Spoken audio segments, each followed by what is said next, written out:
يرفع الله الذين آمنوا منكم والذين أوتوا العلم درجات.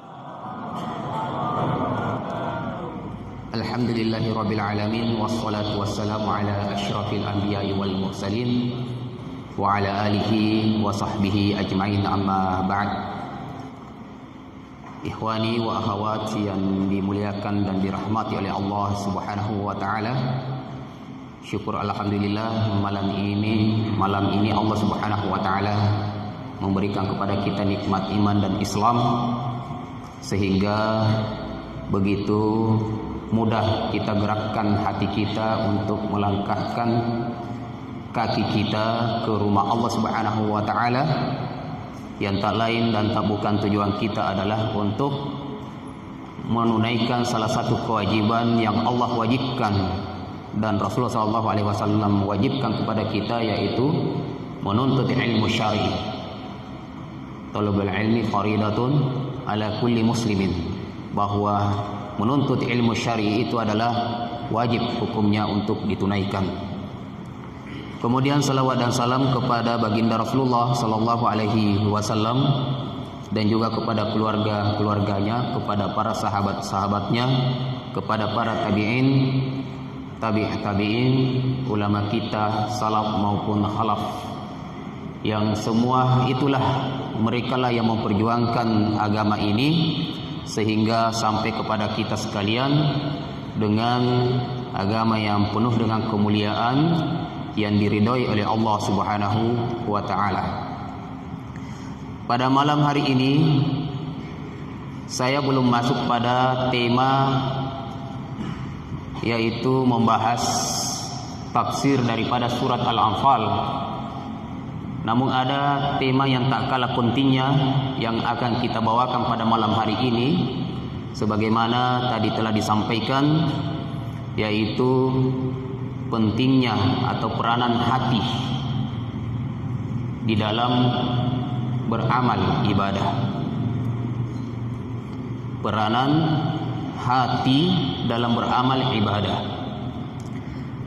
Kenapa saya membawa tema ini? Karena di dalam kita melaksanakan atau melakukan satu aktivitas ibadah kepada Allah Subhanahu wa ta'ala, itu tidak lepas daripada gerakan-gerakan dan perbuatan-perbuatan yang ada di dalam hati kita.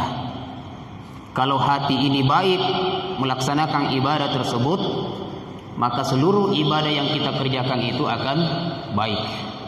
Tetapi kalau hati ini rusak, maka ibadah apapun yang kita kerjakan bisa saja sia-sia dan tidak punya arti di hadapan Allah Subhanahu wa ta'ala. Maka hati itu memiliki peranan penting di dalam melakukan ibadah kepada Allah Subhanahu wa ta'ala. Kenapa tidak? Ulama kita telah menegaskan ada dua syarat diterimanya suatu ibadah. Yang pertama adalah hati itu harus ikhlas. Hati itu harus ikhlas melakukan ibadah.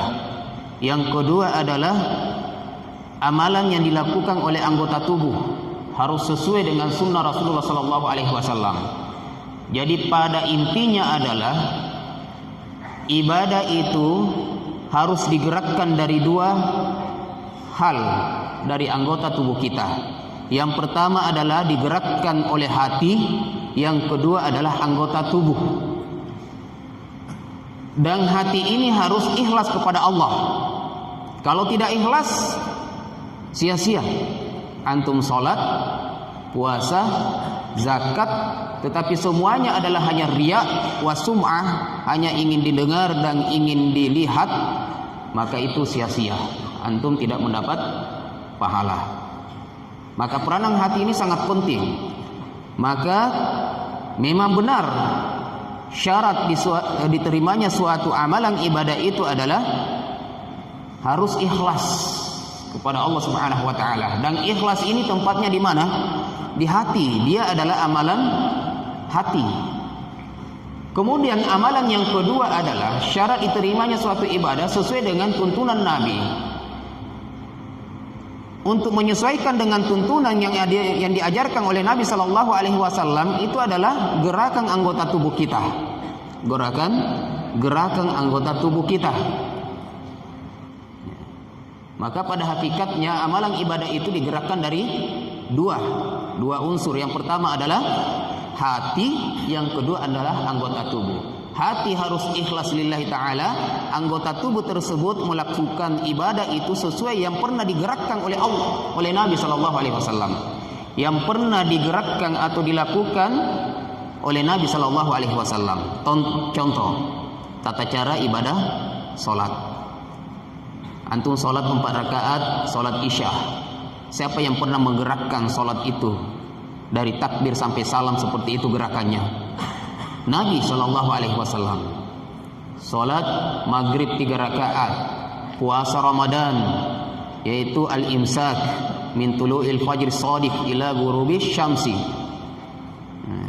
dari menahan dari terbitnya fajar as-shadiq sampai terbenamnya matahari. Menahan seperti apa? Siapa yang mengajarkan? Itu Rasulullah SAW. Dan semuanya adalah harus sesuai dengan apa yang diajarkan oleh Nabi Shallallahu Alaihi Wasallam. Taib. Dalam satu hadis Rasulullah Shallallahu Alaihi Wasallam mengatakan, Inna Allah la yanzuru ila ajsamikum, wala ila suwarikum, walakin yanzuru ila qulubikum wa a'malikum. Kata Nabi Shallallahu Alaihi Wasallam dari Abu Hurairah yang diriwayatkan oleh Imam Muslim rahimahullahu taala, sesungguhnya Allah Subhanahu wa taala tidak melihat jasad kalian, penampilan kalian. Wala ila suwarikum, dan bukan pada gaya-gaya kalian. Memperlihatkan soleh tetapi sebenarnya tidak soleh. Penampilannya bagus tetapi hatinya tidak bagus.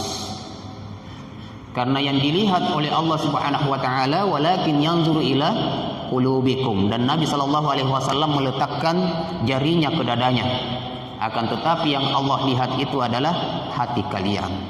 Maka hati itu tempatnya adalah bagian dalam, yaitu ikhlas. Kalau antum ikhlas melakukan ibadah saja, Allah terima.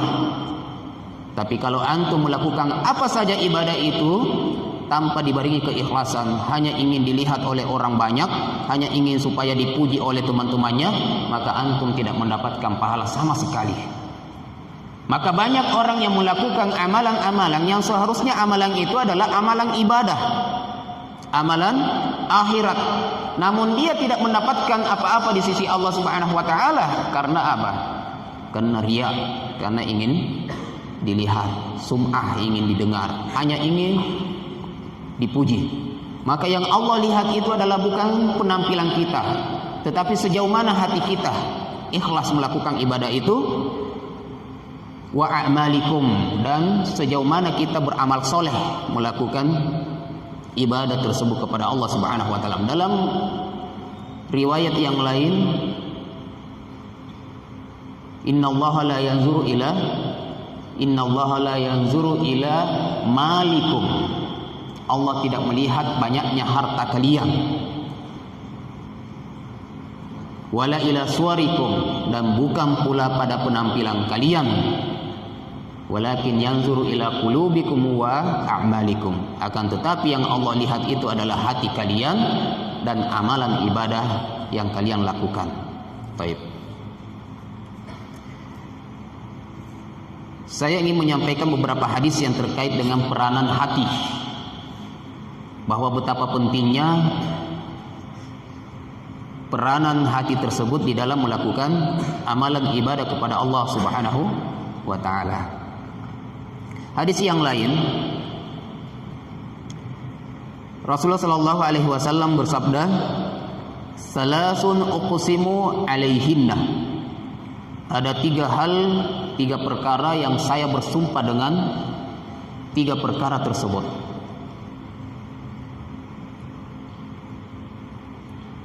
Yang pertama adalah ma naqasa malu 'abdi min shadaqah. Satu, tidak akan berkurang harta yang di dalamnya ada sedekahnya. Tidak akan berkurang harta seorang hamba yang telah ia sedekahkan. Kalau antum mengeluarkan sedikit saja dari hartanya, dari uangnya di dalam dompetnya, dari 10.000 antum sedekahkan 1.000, maka pada hakikatnya adalah itu tidak berkurang uang antum 10.000. Kenapa? Karena 1.000 yang antum keluarkan itu sudah menjadi pahala bagi antum. Pertama. Yang kedua, uang yang antum sedekahkan, harta yang antum infakkan itu sudah menjadi milik antum yang sesungguhnya, karena dia telah menolong antum nanti pada hari kiamat. Sedangkan yang belum antum infakkan itu belum tentu menjadi milik antum. Kalau antum makan berarti antum habiskan untuk dunia. Kalau antum minum, antum pakai berarti antum habiskan hanya untuk urusan dunia. Tapi kalau antum infakkan dengan niat lillahi ta'ala, maka itu sudah menolong antum di mana? Di akhirat. Di akhirat. Maka benar kata Rasulullah SAW, tidak akan berkurang harta seorang hamba yang di dalamnya dia infakkan. Yang ketiga, harta yang di dalamnya ada infaknya akan barokah. Akan barokah. Allah akan tambahkan. Allah akan tambahkan nikmat tersebut. Kemudian yang kedua kata Rasulullah SAW, wala zulima 'abdun mazlamatan sabar 'alaiha illa zadahu Allahu izzan. Tidaklah seorang hamba itu dizolimi dengan suatu kezoliman, lalu ia bersabar dengan kezoliman tersebut yang datang kepadanya. Tidaklah seorang hamba itu dizolimi dengan suatu kezoliman, lalu ia bersabar dengan kezoliman tersebut, difitnah, dicaci, atau apa saja namanya dengan kezoliman, lalu ia bersabar dengan kezoliman itu. Kata Rasulullah SAW, Allah akan menambahkan kemuliaan padanya. Dia akan semakin mulia di hadapan Allah dan juga di hadapan manusia. Apalagi memang dia difitnah misalnya, dia dizolimi padahal tidak melakukan kesalahan kepada orang lain, maka orang ini akan diangkat derajatnya oleh Allah Subhanahu wa taala karena kesabarannya. Yang ketiga kata Rasulullah, wala fataha abdun baba mas'alatin illa fatahallahu alaihi baba faqrin. Baik. Kata Rasulullah SAW, tidaklah seorang hamba itu membuka pintu meminta-minta, melainkan Allah Subhanahu wa taala akan bukakan kepadanya pintu kemiskinan. Jadi terpuji atau tidak minta-minta? Tercelah. Tidaklah seorang hamba membuka pintu minta-minta, banyak meminta kepada temannya, sedikit-sedikit minta. Ya. Atau antum keluar di jalanan, di lampu-lampu merah, minta-minta. Ya. Terkadang yang minta-minta itu lebih banyak uangnya daripada antum, ya, daripada pegawai negeri. Iya. Antum, saya pernah dengar yang minta-minta itu dalam sehari itu banyak didapat. Mungkin ada yang sampai 500.000, ada yang sampai 1 juta. Karena bahkan ada juga yang berbohong sebenarnya. Fisiknya kuat, tidak mau bekerja. Tangannya utuh tetapi dibengkokkan. Seakan-akan apa? Iya.